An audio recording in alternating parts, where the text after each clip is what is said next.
Hola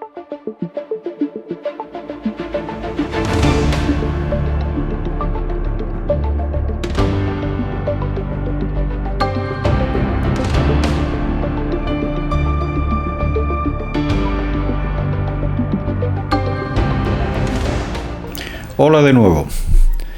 Pues bienvenidos a un nuevo episodio de Acróntide, nuestro videoblog y podcast de pensamiento, de política y de derecho internacional.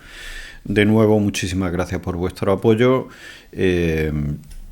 y por la redifusión, ¿no?, de estos vídeos por las redes sociales, por los grupos de amigos que tengáis, por todo aquello que os parezca que pueda resultar interesante.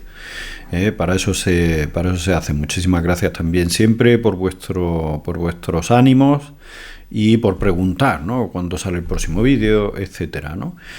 Bien, seguimos con el serial sobre la guerra de Gaza en este cuarto y penúltimo episodio. El siguiente ya pues saldrá dentro de 2 o 3 semanas, si Dios quiere, dedicado a las conclusiones, ¿no? y digamos, a una reflexión sobre lo que pueda pasar en el futuro, sobre lo que ha pasado y sobre lo que pueda pasar en el futuro. Este episodio está dedicado a las responsabilidades de Israel, las responsabilidades de Israel en todo lo que ha pasado, la responsabilidad de Israel en su respuesta. No entro en la responsabilidad previa de Israel, que sería objeto de examen en otro momento, en un contexto más amplio, sino a la responsabilidad de Israel en su respuesta a la matanza de 7 de octubre de 2023 cometida por Hamas y Yihad Islámica, aunque contara con el apoyo de otros, ¿no?, como Irán, como hemos visto en el episodio anterior. Responsabilidades que se traducen en muchos casos en crímenes, lo que a mi juicio son crímenes de guerra, pero lo vamos a ir examinando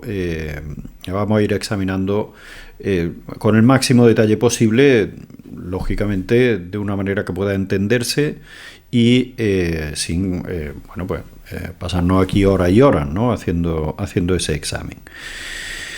Bien, antes de entrar en las responsabilidades de Israel, en los crímenes cometidos por Israel, en respuesta, ¿no?, a la matanza de 7 de octubre de 2023, quisiera con carácter previo hacer dos reflexiones, dos consideraciones. Una se refiere a las asimetrías. Ya sabéis que he estado comentando, ¿no?, que hay una asimetría entre Hamas e Israel, ¿no?, y una asimetría entre un comportamiento y otro, entre un régimen totalitario y un régimen democrático, etcétera, ¿no?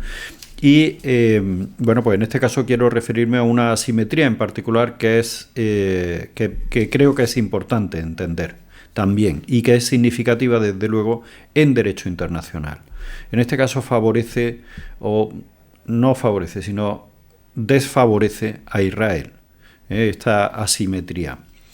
Por otra parte, también quiero referirme previamente a la cuestión del genocidio, ¿no?, que ha sido la que mediáticamente ha protagonizado gran parte de los debates, gran parte de las discusiones, e incluso pues también de las opiniones de personas con formación jurídica, ¿no?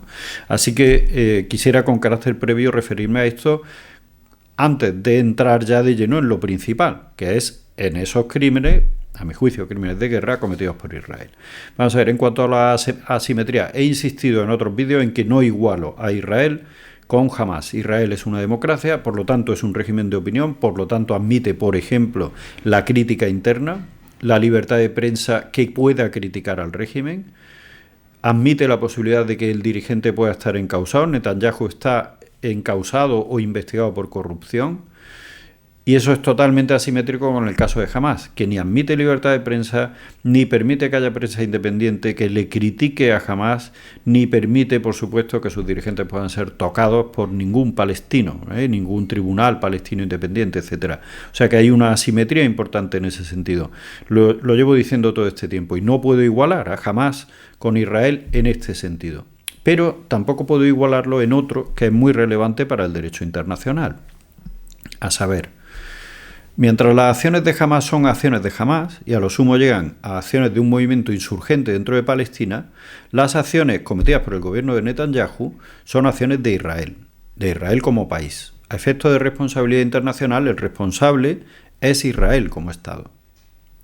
Porque el gobierno de Netanyahu es el gobierno, llamémosle así, oficial de Israel. Es el gobierno reconocido de Israel. Y además, en este caso, para más INRI, ¿no?, es un gobierno democrático. Es decir, que además de todo eso, es el gobierno elegido por el pueblo de Israel. Elegido en coalición, elegido en lo que se quiera, pero es el gobierno de Israel. Y ese gobierno representa a Israel. Lo digo porque he oído también en los últimos tiempos manifestaciones del tipo de es Netanyahu, no es Israel, etc. No. En derecho internacional, esta es la responsabilidad de un Estado, además de la responsabilidad individual de Netanyahu. Y en esto hay una asimetría importante, y en este caso, pues, desfavorece, perjudica a Israel, porque habría una responsabilidad como Estado por los crímenes cometidos y luego habría una responsabilidad individual de las personas que han ordenado esos crímenes, porque Netanyahu sí representa a Israel y por lo tanto es Israel como Estado el que está actuando. En el caso de Hamás, al ser una facción rebelde, al ser una facción insurgente, no es Palestina la que está actuando.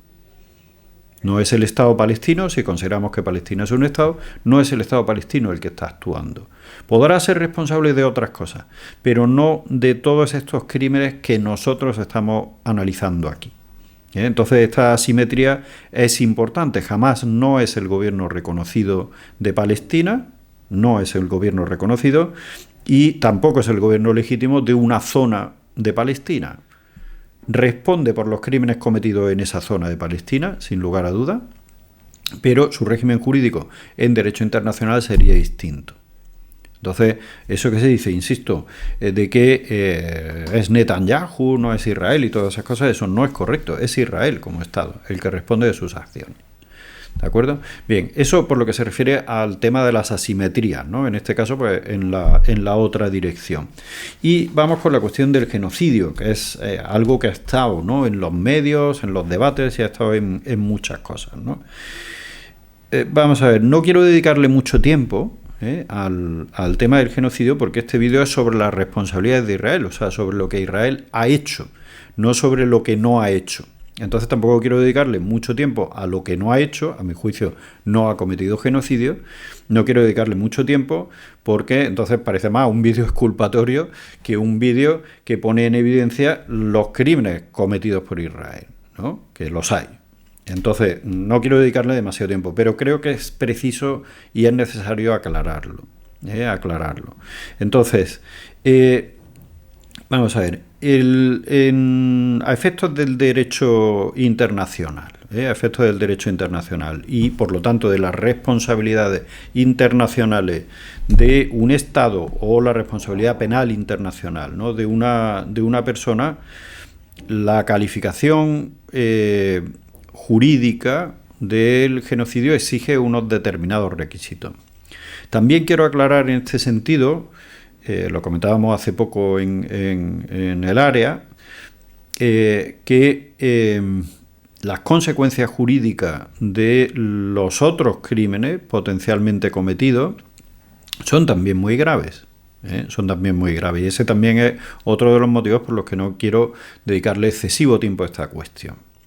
Repito, no quiero dedicarle mucho tiempo, primero porque no quiero dedicarle mucho tiempo a lo que Israel no ha hecho, porque este vídeo es sobre lo que Israel sí ha hecho, y en segundo lugar porque las consecuencias de considerar esos hechos como genocidio o como crímenes de guerra, en cuanto a sus consecuencias políticas pueden ser más o menos relevantes, pero en cuanto a la respuesta del derecho internacional no lo es mucho porque es prácticamente idéntica, sea genocidio o sea crimen de guerra.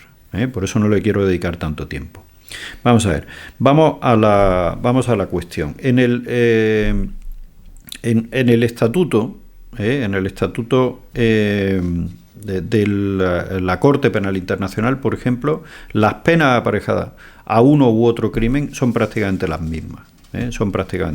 Por eso lo digo. Bien, vamos a ver, el genocidio sea cometido por un Estado, ¿no? Como un crimen de derecho internacional, lo que se distinguía, ¿no?, a efectos de responsabilidad internacional entre crímenes internacionales y delitos internacionales. O sea, como un delito cometido por una persona individualmente, con trascendencia internacional, o sea la responsabilidad del Estado o sea la responsabilidad del individuo, el genocidio exige unos elementos muy concretos. Si nosotros miramos la Convención sobre el Genocidio, ¿no?, que se aplica a Estados, o miramos el Estatuto de la Corte Penal Internacional, que se aplica a personas, como Netanyahu, ¿no?, que sería el principal responsable, ¿no?, de las acciones, pues estos exigen que los actos que se mencionan en estos textos internacionales, o sea, matanzas, lesiones graves, sometimiento a condiciones que impliquen la destrucción de un grupo, etcétera, se cometan siempre con una intención de destruir a un grupo social, a un grupo étnico, por la raza, o a un grupo religioso, o lo que sea. Hay lo que nosotros llamamos un dolo específico, o sea, una intención muy concreta, una intención de destrucción física de un colectivo, total o parcial. Pero hay un dolo muy concreto, o sea, una intención muy concreta, una intención muy específica, ¿vale? La Corte Internacional de Justicia, el Tribunal de la Haya, lo dice de esa manera, o sea, dice que se exige un dolus specialis, una intención especial, ¿vale?, muy concreta.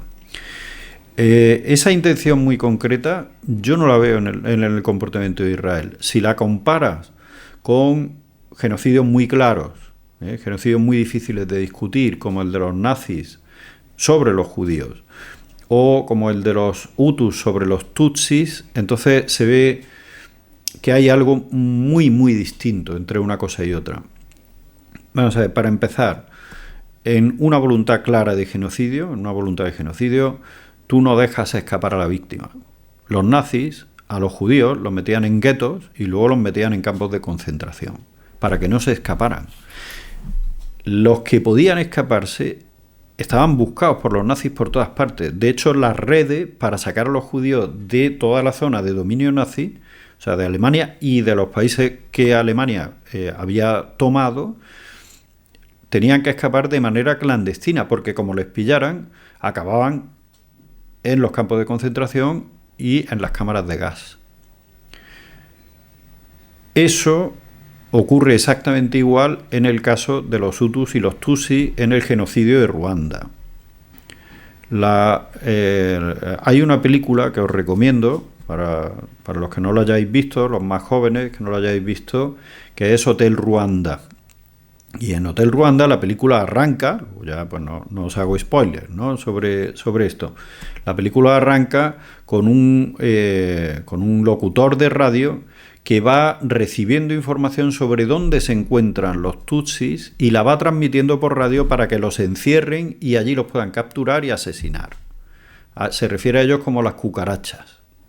Por cierto, a los judíos se referían como las ratas, ¿vale? Entonces, en un genocidio, cuando hay una voluntad de genocidio, de exterminio de una población, cuando hay esa voluntad de exterminio, no dejas escapar a la gente. No dejas escapar a la gente. Y eso se traduce en un resultado también muy visible. En el caso del genocidio de los judíos, en el régimen nazi, fue eliminada aproximadamente la mitad de la población judía del mundo. Hablamos de que había 12 millones de judíos y quedaron 6 millones de judíos. Podremos discutir si eran 6 millones, 5 millones o 4 millones, da igual, la voluntad de exterminio es evidente y las matanzas eran masivas y evidentes. E insisto, no se les dejaba escapar. Al revés, se les llevaba a las cámaras de gas engañados, a los primeros, lógicamente los últimos sabían que los iban a asesinar, ¿no? En el caso de Ruanda, en 100 días asesinaron a cerca de 1 millón de personas. Y los demás se escaparon y lo pueden contar, porque tengo referencia de eso. Fue eliminado el 80% de la población tutsi de Ruanda, el 80%. Si nosotros contrastamos eso con los datos, y aquí, como he hecho en otros vídeos, voy a utilizar exclusivamente datos que podamos confirmar como datos absolutamente indiscutibles, ¿no? Datos confirmados al 100%. Si nosotros utilizamos aquí, ¿no?, para examinar un potencial genocidio, utilizamos los datos facilitados por el propio Hamás, o sea, por, entre comillas, la víctima, resulta que habría 65.000 muertos, que es una barbaridad, insisto, habría 65.000 muertos. Gaza tiene aproximadamente 2 millones de habitantes, es decir, que estaríamos hablando de un 3-4% de la población. La población que se desplaza a otras zonas, al sur de la Franja de Gaza, con los datos de la propia Hamás y de Naciones Unidas, ha recibido ataques. Pero esos ataques, para más de 1 millón de personas, se han traducido en poco más de 2.000 muertos. Que no es poco, siempre será mucho. Pero no estamos hablando de un exterminio masivo, como los otros. Si tú quieres eliminar a alguien, para demostrar ese dolo específico, ¿no?, esa voluntad de exterminio, si tú quieres eliminar a alguien, no le abres corredores para que se vaya. Y no avisas de ciertos ataques. Esa voluntad, y con eso paso ya a la cuestión siguiente, esa voluntad a mí me excluye completamente la posibilidad de genocidio, pero sí que me acredita otro tipo de voluntad. Una voluntad que nos lleva a un tipo de crimen internacional, que es el crimen de guerra, que, insisto, tiene las mismas consecuencias penales y tiene las mismas consecuencias en términos de responsabilidad internacional que el genocidio. Esa voluntad más bien acreditaría ese otro dolo, no tan particular de exterminio de una etnia, de un pueblo, de una nación, de una religión o lo que sea, sino más bien otro tipo de voluntad, otro tipo de intención, de intención homicida, ciertamente, pero otro tipo de intención, no la del genocidio. Vamos entonces a lo que sí ha hecho Israel. E insisto en la asimetría, en este caso no es solo Netanyahu, no lo ha hecho Israel, no, sí lo ha hecho Israel, porque Israel es el Estado que gobierna Netanyahu. Y no solo porque sea Estado democrático, sino porque es el gobierno reconocido de ese país. Bien, pues vamos a ver. De nuevo, me voy a ir al escenario más favorable en este caso, puesto que examinamos la responsabilidad de Israel y examinamos los crímenes cometidos por Israel, pues hacemos la operación cambiando las piezas. Es decir, en este caso me voy a ir al escenario más favorable a la tesis de Israel, a las posiciones de Israel, y me voy a ir a los hechos que sean indiscutibles, es decir, los hechos reconocidos por el propio Israel o por los aliados de Israel. ¿Vale? No me voy a ir a información potencialmente contaminada que venga de otras fuentes, de medios de comunicación internacionales, etcétera, ni me voy a ir tampoco a información claramente contaminada que sería la que vendría de Hamás. ¿Vale? Voy a ir directamente a fuentes propias, ¿no? A la fuente originaria, no propia, sino a fuente originaria. Vamos a ver, para justificar los ataques, ¿no?, los ataques sobre la ciudad de Gaza, que va a ser un poco el centro de este análisis. Por su valor simbólico, porque ha sido el centro de los ataques principales, por muchas razones. Bueno, pues para justificar todos estos ataques, ¿no?, sobre una ciudad, lo cual está prohibido en el derecho internacional, salvo que sea instalaciones militares, ¿no? Pues básicamente en Israel han funcionado dos tipos de argumentos. Uno es terrible, que es el de que no hay en Gaza ni un palestino inocente. No hay en Gaza ni un palestino inocente. Es decir, viene el sentimiento, en este caso israelí, viene a ser que toda la población palestina realmente no solo se alegra de la matanza, del horrible crimen cometido en aquella fecha y de los ataques posteriores y anteriores, etcétera, sino que se implica. Tengo que advertir en este sentido que jamás hace ese llamamiento, que socialmente esa implicación está fomentada y que el clima en las escuelas, en las mezquitas, etcétera, es ese. es el de implicar a toda la población. ¿Vale? Bueno, pues vamos a asumir como cierta la posición israelí, que realmente no la asumo, pero la voy a asumir ahora mismo por hipótesis. O sea que no hay en Gaza ni un palestino inocente. Insisto, lo asumo por hipótesis, no lo creo, pero lo asumo por hipótesis. Vamos a asumir la posición de Israel, ¿vale? Como hipótesis. Así que todo palestino que anda por Gaza, ¿no? Por la ciudad de Gaza, me voy a referir específicamente a ella, cuando se producen los bombardeos, realmente son combatientes de Hamás o están implicados, ¿no? En ese tipo de lucha sin reglas, ¿no? De Hamás y de Yihad Islámica. Por otra parte, segunda posición que circula, ¿no? en Israel, que es que Gaza City, ¿no? La ciudad de Gaza, realmente es un búnker terrorista.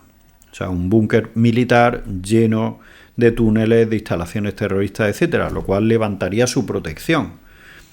Está prohibido bombardear ciudades, no está prohibido bombardear instalaciones militares, instalaciones terroristas, etcétera, según las circunstancias, obviamente, ¿no? Bien, vamos a asumir que la posición de Israel de que todo eso es un búnker, ¿no? De que todo eso realmente es una instalación terrorista y por tanto también que se están utilizando escudos humanos, es cierto. Tengo que decir, en su mayor parte esa posición es cierta. En su mayor parte esa posición es cierta. Obviamente no en lo de inocente o no inocente. Lo de inocente no es mi expresión. Quiero dejarlo esto muy claro porque yo no juzgo las cosas de esa manera. ¿Vale? No lo juzgo de esa manera. Es la expresión que se utiliza en el propio Israel, lo de que no hay un palestino inocente.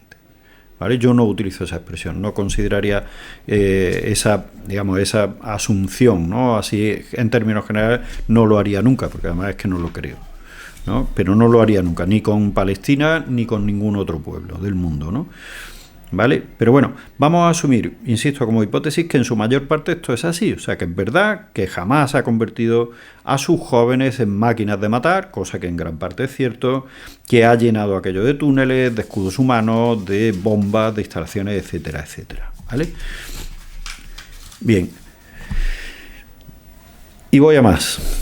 Para no pararnos en un debate, ¿no? Sobre hasta dónde es cierto y hasta dónde no, o sea, hasta dónde es verdad y hasta dónde es propaganda israelí, que la hay, lógicamente, y tal, vamos por hipótesis a partir de que todo es cierto, ¿vale? Vamos a asumir que todo es cierto. Bien, y ahora, suponiendo que todo eso afirmado por Israel, por Netanyahu, por su gobierno, sea verdad, entonces las acciones, los ataques, las muertes, los heridos, los daños causados, ¿son conformes al derecho internacional? ¿Son ética o moralmente aceptables? Pues ciertamente no. No son aceptables, de ninguna manera son aceptables. Muchas de esas acciones, muchos de esos ataques y demás, y muchos muertos, heridos y daños, son completamente inaceptables y constituyen, a mi juicio, crímenes de guerra, que son gravísimos, También podrían constituir crímenes de lesa humanidad.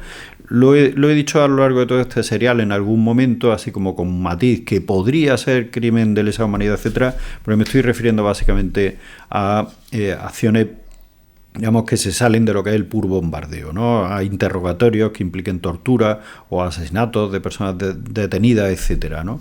Habría que ponerse a examinar uno por uno, etcétera, y no, ahora mismo no es el momento. O sea, ahora estoy en la cifra de muertos que han perdido la vida, que han sido ejecutados en bombardeos masivos producidos sobre ciudades como la ciudad de Gaza, que es la que utilizo como centro de este análisis, ¿no? Vamos a examinar el daño que se ha producido, tanto material como personal. El daño que se ha producido tanto material como personal. Porque es importante para entender qué tipo de acción ha desarrollado Israel, insisto, como Estado, más allá de su legítimo derecho a la defensa. De nuevo, voy a utilizar como fuente siempre la fuente directa israelí y la de sus aliados, o sea, fuente que proceda, por ejemplo, de satélites que a su vez están en Estados Unidos y que sirven al ejército de los Estados Unidos o que le sirven al propio ejército de Israel para evaluar los efectos de sus ataques. Por ejemplo, voy a descartar otra fuente, voy a descartarlas por si hubiera la mínima posibilidad de contaminación. Bien, en cuanto al daño material, que ha sido muy importante, la foto que nos da la ciudad de Gaza, ¿no?, desde el aire, porque los satélites la han fotografiado, esas imágenes que nos da de la ciudad de Gaza son imágenes de devastación.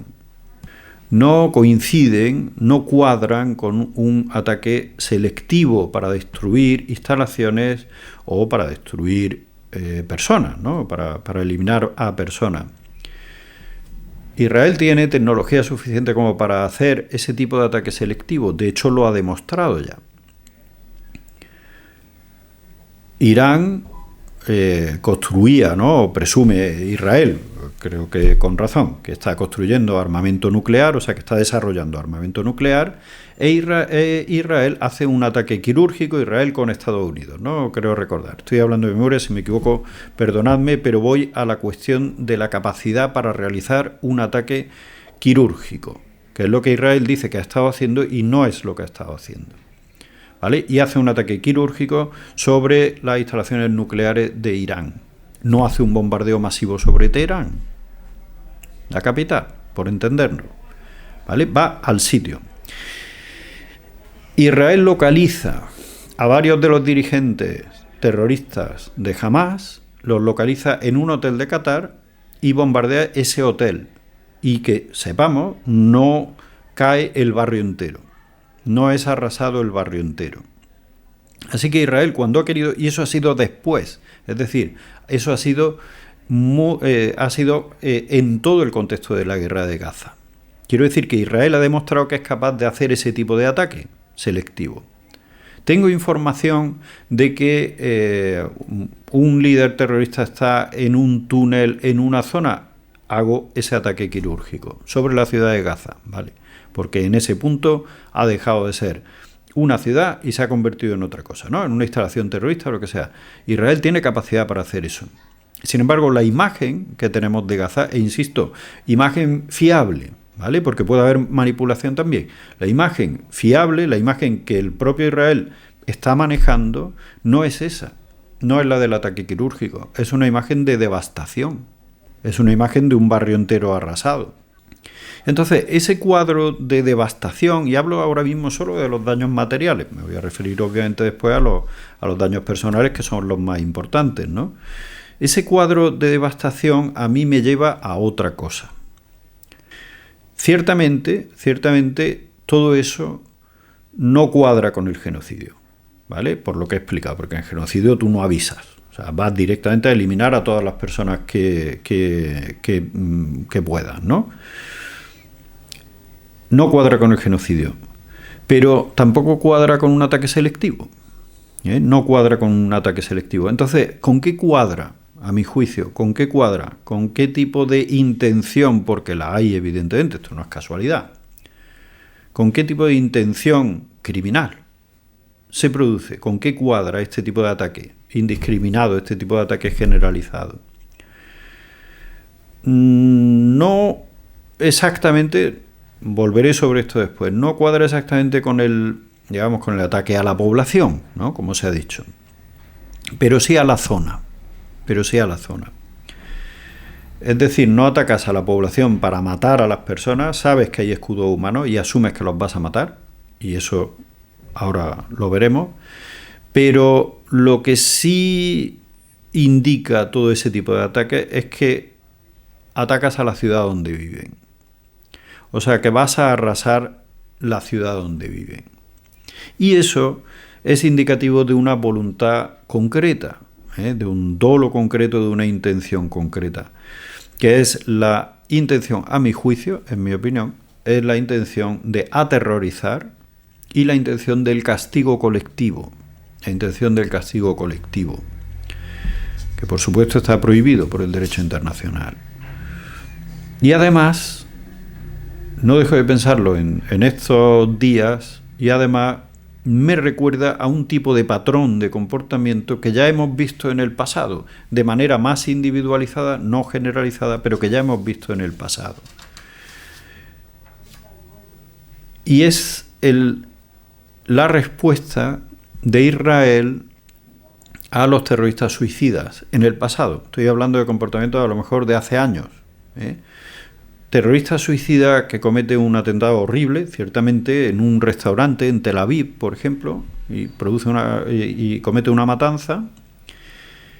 Y la respuesta de Israel es, además, derribar la casa de la familia del terrorista, para que esa familia no se pueda aprovechar del dinero que la organización, Hamás o cualquier otra, daba a la familia para compensar, ¿no?, la pérdida del suicida, que según ellos ya estaría en el paraíso, supongo que estará en el infierno, si el infierno existe, ¿no? Pero en todo caso, es una pauta de comportamiento que se ha repetido durante un tiempo.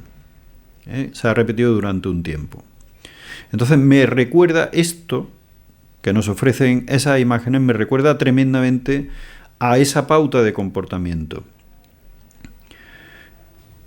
Arrasas una ciudad con una metodología que es incompatible con el ataque selectivo. Y eso es un crimen de guerra. Es un crimen internacional.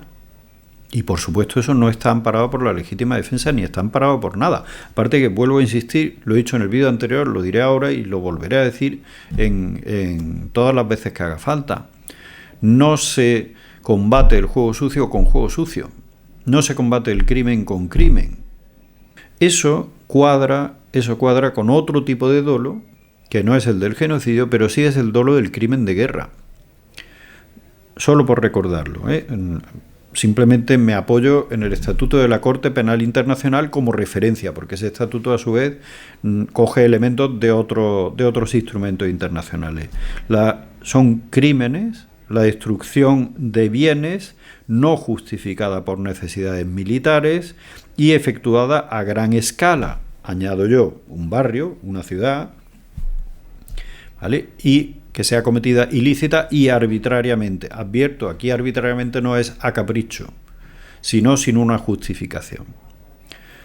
Otro tipo de crimen de guerra que entra plenamente dentro de estas acciones: dirigir intencionadamente ataques contra bienes civiles, estamos hablando.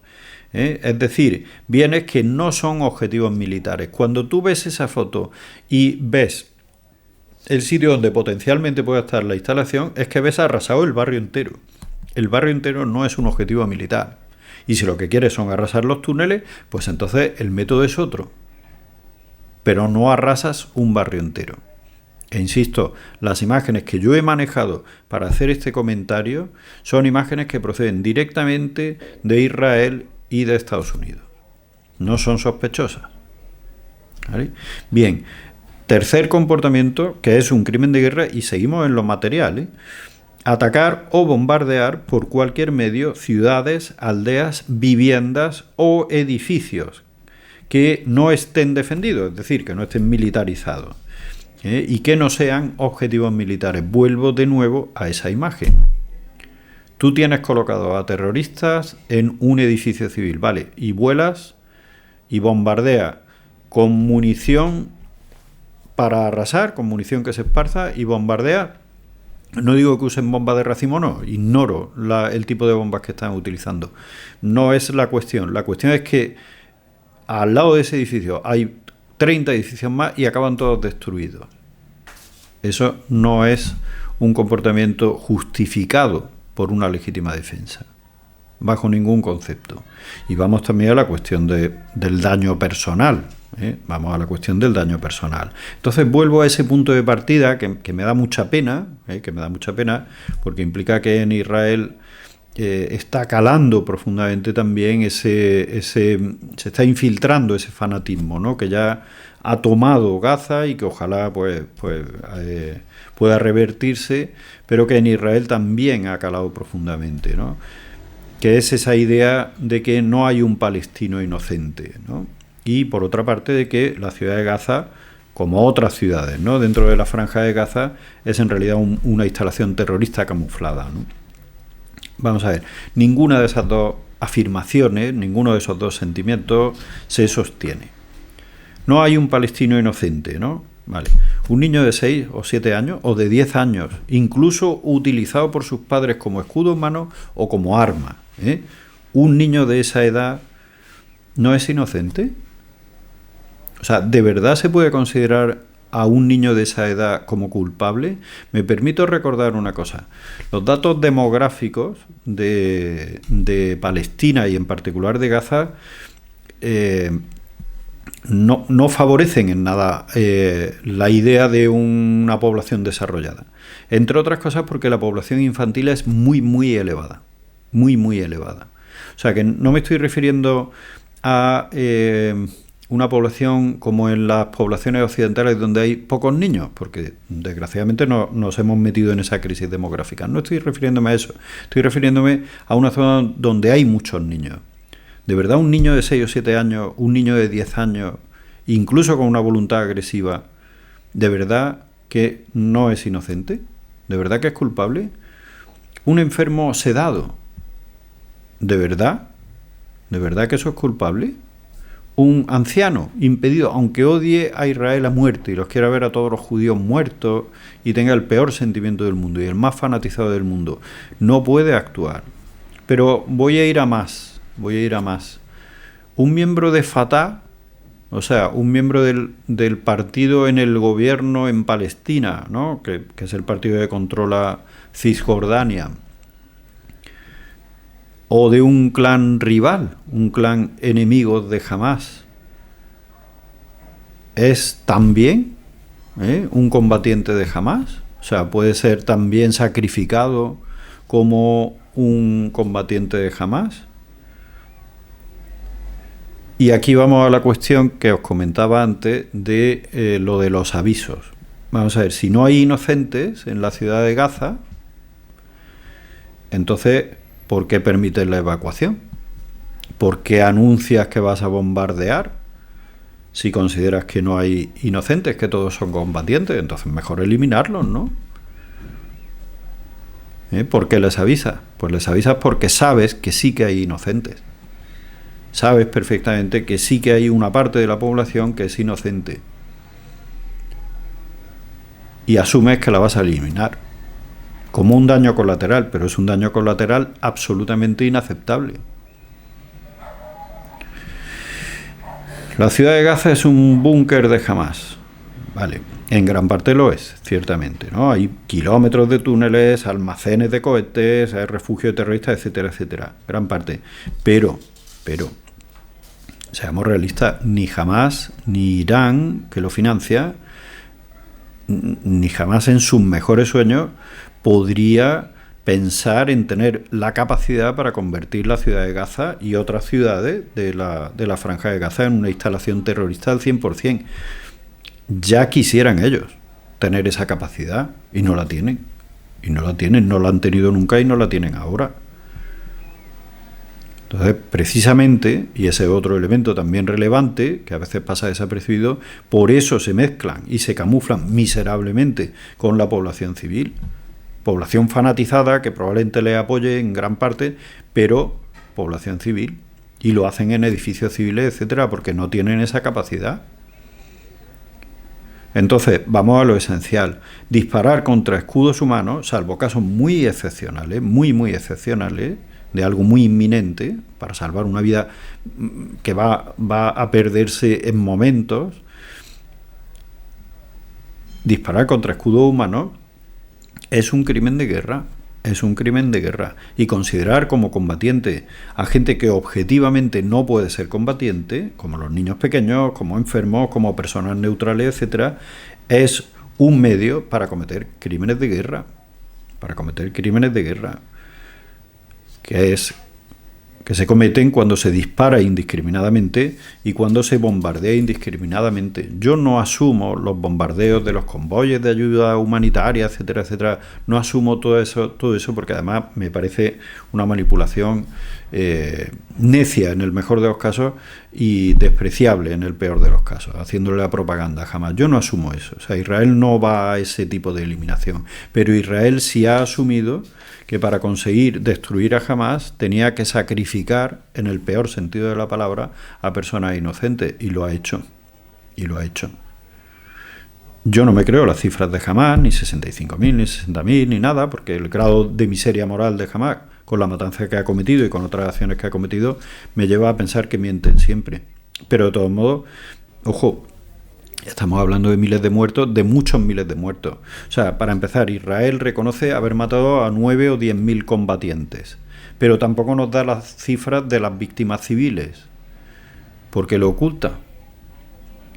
O sea, ¿por qué no facilita información? Hemos tenido que sacrificar a 1.000 escudos humanos. Voy a decir esa monstruosidad.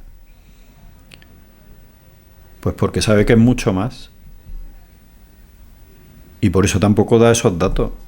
Por eso tampoco los proporciona. Miles. ¿Cuántos miles? ¿20.000? ¿30.000? ¿40.000? La mitad combatientes, la mitad no combatientes. ¿20.000 civiles? ¿10.000 civiles inocentes? Aunque estuviesen fanatizados. ¿Eso es aceptable? No, no es aceptable. Eso es una masacre y eso es completamente inaceptable y es un crimen de guerra. Y es una sucesión de crímenes de guerra en la medida en que se produce durante una sucesión de ataques, con autorizaciones de evacuación y con todo lo que se quiera. Entonces, por supuesto que es condenable. Y de nuevo, vuelvo a la cuestión, si el compromiso es con la verdad y con los derechos humanos, entonces esto hay que decirlo, Y, lógicamente, esos crímenes tienen que tener consecuencias para el Estado de Israel y consecuencias para las personas individualmente que han ordenado esos crímenes. Y no pueden quedar impunes, por supuesto. ¿Vale? Si de verdad se cree en un sistema, si de verdad creemos en eso. De todos modos, ya el examen de lo que pueda pasar en el futuro, bueno, pues lo dejamos para el siguiente vídeo, ¿no? Dedicado a conclusiones sobre esta desgraciada guerra de Gaza, que bueno, pues en fin, a ver si por lo menos en compensación, ¿no? Nos deja algo de esperanza para el futuro. Pues eso lo veremos dentro de 2 o 3 semanas, ¿no? Cuando pueda prepararlo, también porque todas estas cosas que estoy diciendo pues implican un trabajo de investigación que a veces lleva tiempo, ¿no? Y no me permite sacar el vídeo así de inmediato, ¿no? Bien, pues de nuevo, muchísimas gracias por vuestra atención, muchas gracias de nuevo por vuestras reflexiones, o sea, porque vosotros os paréis a pensar, a llegar a vuestra propia opinión sobre el asunto, y nos vemos a vuelta de 2 o 3 semanas si Dios quiere, y os mando un abrazo muy muy fuerte.